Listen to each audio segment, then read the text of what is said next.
Liver ಕೆಡದಂತೆ ಕಾಯುವ ತರಕಾರಿ ಇದು. ನಾವು ಸೇವಿಸುವ ಕೆಲವೊಂದು ಆಹಾರಗಳೇ ಲಿವರ್ ಹಾಳಾಗುವುದನ್ನು ತಡೆಯುತ್ತದೆ. ಈ ಆಹಾರಗಳು ಲಿವರನ್ನು ಡಿಟಾಕ್ಸ್ ಮಾಡಿ ದೇಹವನ್ನು ನಿರ್ವಿಷಗೊಳಿಸುತ್ತದೆ.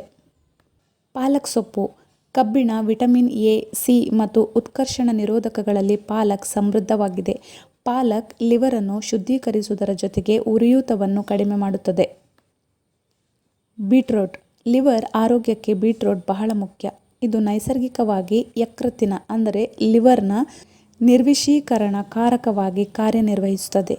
ಇದರಲ್ಲಿ ಬೆಟಲೈನ್ ಎಂಬ ಉತ್ಕರ್ಷಣ ನಿರೋಧಕವಿದ್ದು, ಇದು ಯಕೃತ್ತನ್ನು ಶುದ್ಧೀಕರಿಸಲು ಮತ್ತು ಅದರಲ್ಲಿ ಕೊಬ್ಬು ಸಂಗ್ರಹವಾಗುವುದನ್ನು ತಡೆಯಲು ಸಹಾಯ ಮಾಡುತ್ತದೆ.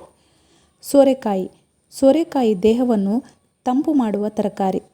ಯಕೃತ್ತಿನ ಶಾಖವನ್ನು ತಂಪಾಗಿಸುತ್ತದೆ ಮತ್ತು ಕೊಬ್ಬು ಸಂಗ್ರಹವಾಗಲು ಬಿಡುವುದಿಲ್ಲ. ಬೆಂಡೆಕಾಯಿ. ಬೆಂಡೆಕಾಯಿಯಲ್ಲಿ ಉತ್ತಮ ಪ್ರಮಾಣದ ಫೈಬರ್ ಇದ್ದು, ಇದು ಜೀರ್ಣಕ್ರಿಯೆಗೆ ಒಳ್ಳೆಯದು.